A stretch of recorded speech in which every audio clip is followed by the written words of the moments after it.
Today, I want to show you my favorite food journaling app, Cronometer, and how it can be your secret weapon to finally losing weight with PCOS. I'll walk you through exactly how to set up your account so that you can be sure that you're truly nourishing your body and achieving that hormone balance so that you can feel your best. Hey, I'm Hannah, a dietitian who helps women with PCOS lose weight, and I have PCOS myself, so let's dive in. I will leave a link in the description below to download the Cronometer app, or you can use the QR code right here.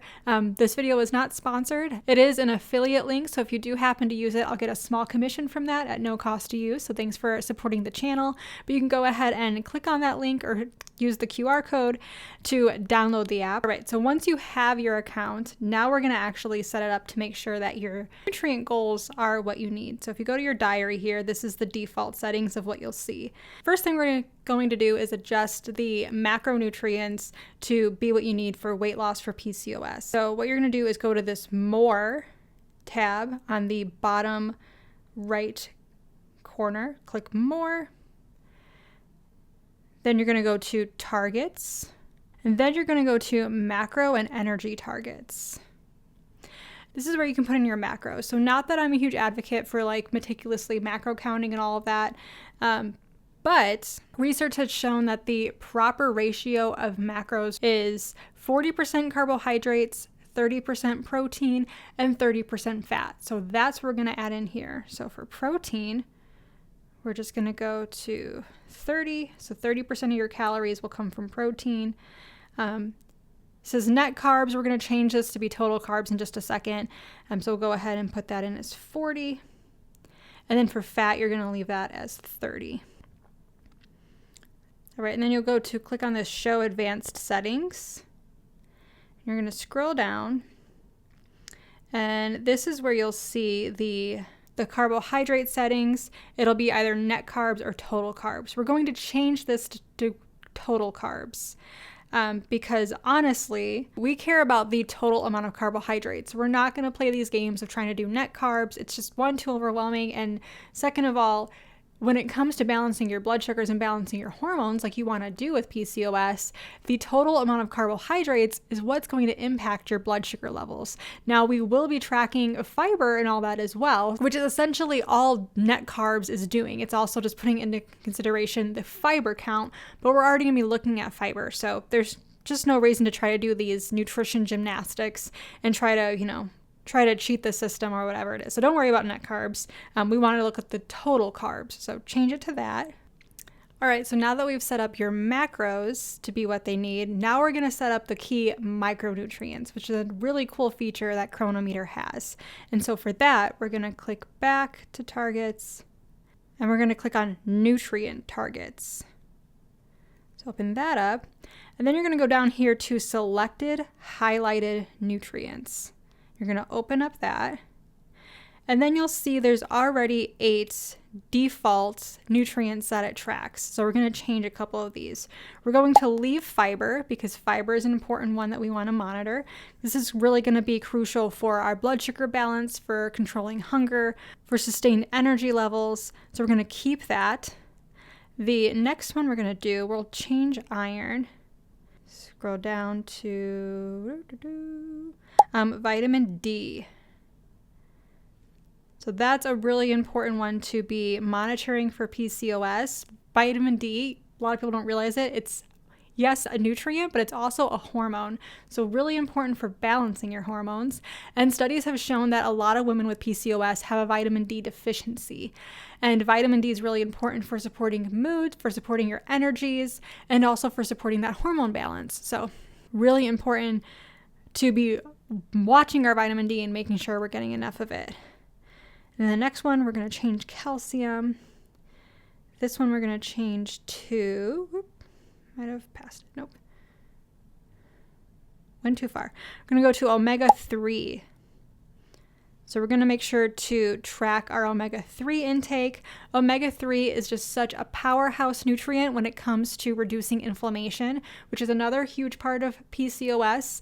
A lot of women with PCOS have a lot of inflammation that can be contributing to that hormone imbalance, and increasing the amount of omega-3 that you're eating can significantly improve your inflammation, and most are not getting enough. So omega-3 is a really important one to be monitoring as well. And then vitamin A, we're going to change that one. That we're going to change to magnesium. Bloop. That's another really important nutrient for PCOS. And so magnesium is a really important nutrient to help with reducing stress and reducing inflammation. And so this can also really help with managing your insulin and your blood sugar levels as well. Research also shows that 1 out of 4 women with PCOS are not consuming enough magnesium-rich foods. So tracking your magnesium is really important. It can also really help with your sleep. Next, this vitamin C. That one we're going to change to zinc. So we should be able to scroll all the way down to the Z's. Yep. So we got zinc. So zinc is a really key nutrient to help with reducing acne, which is a really common concern with women with PCOS. So that's a really good one just to be monitoring as well. And then the last one that we have is the B12. We're actually going to leave this one. So B12 is really important for PCOS as well, especially if you're on metformin. So metformin can inhibit the absorption of B12. So if you've been on metformin for a prolonged period of time, you're at increased risk of having a B12 deficiency. And vitamin B12 is really important to help with your energy levels and can help with battling that PCOS fatigue that a lot of women complain about. So we're going to keep the vitamin B12 on there. Next, we'll change the folate. And I will mention these nutrients are specifically if you're trying to lose weight with PCOS. Now, if you're trying to conceive with PCOS or boost your fertility for PCOS, there's different nutrients that we should be monitoring. So let me know in the comments below if you would appreciate a video walking you through how to set up your Cronometer to help with boosting your fertility for PCOS. I'd be more than happy to go through and share the nutrients that are really important with boosting your fertility, and folate would be one of those nutrients. But so for this one, we're actually going to go through and going to select the sodium. So sodium is a nutrient that we want to monitor. So this one more so, we want to make sure we're not getting too much sodium. Excess sodium can cause increased inflammation, it can cause excess bloating, and can also be really hard on your heart, cause high blood pressure, which women with PCOS are already at increased risk of cardiovascular disease. So sodium is definitely a nutrient we want to make sure we're not going over on. And then that leaves us with one more, potassium. You can just leave that. If there's another nutrient that you want to monitor instead of potassium, you can go ahead and change that. We'll just leave that one for now. Now you have your micronutrients all set up. Now we're going to go to setting up the diary display, because if you were to go home to your diary, this is what it's going to look like. So the very first thing you see at the top is that energy summary. So essentially giving you a summary of your calories. So like I've said, we're not focusing meticulously on counting calories and tracking calories.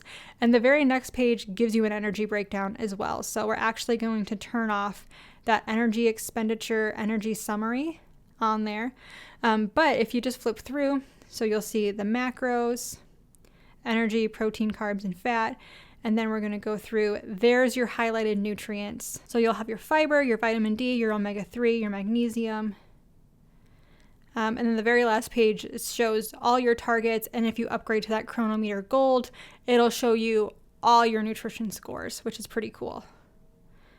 But for our basic purposes, we're just focusing on these key nutrients, which again is why I love the Cronometer app. I absolutely love that it gives you not only a breakdown of all of these macros, but that it shows you the micronutrients and fiber. It is so hard to find an app that will track your fiber intake. All right, so now we're going to go back to the more, and we're going to go to display right here.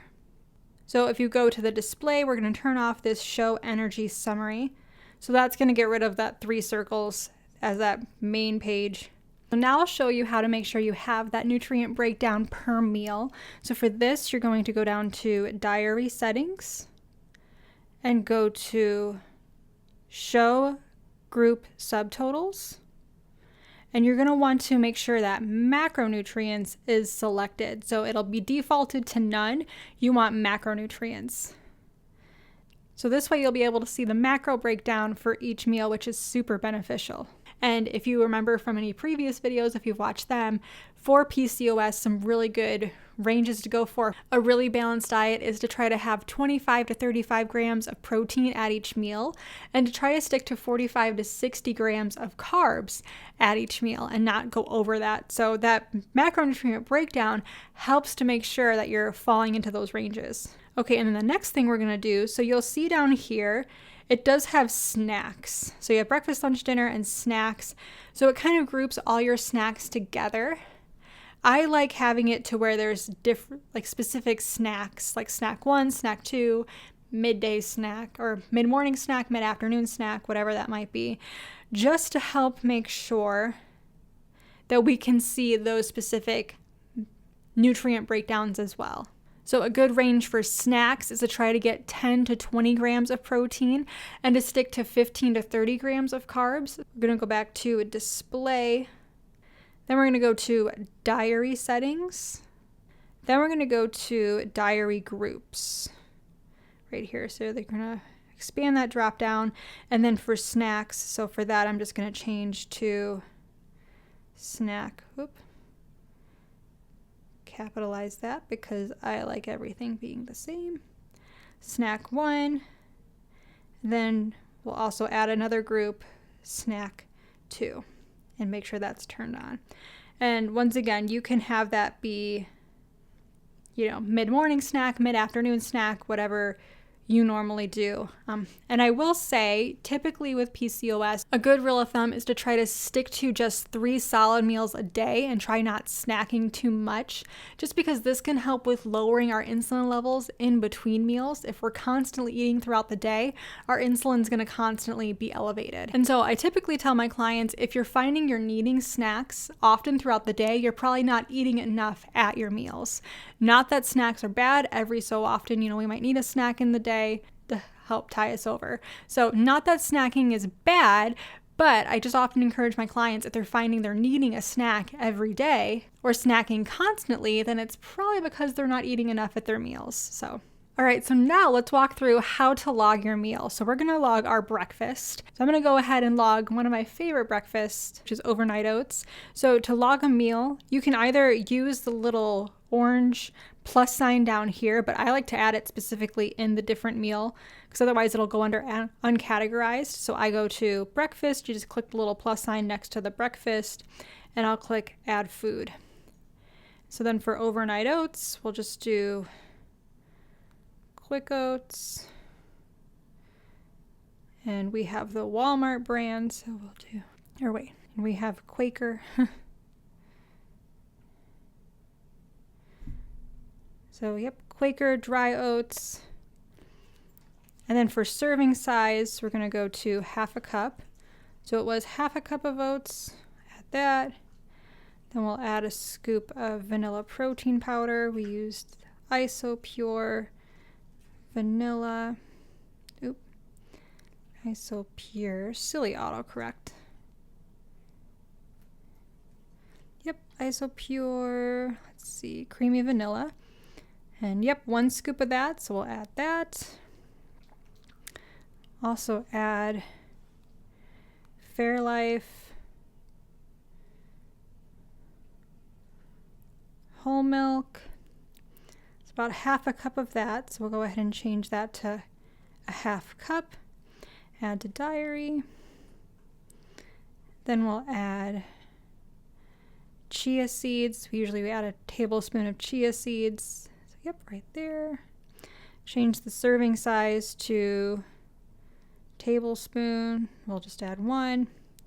Then I usually top it with like some sliced strawberries or berries or something. So we'll just say strawberries, raw.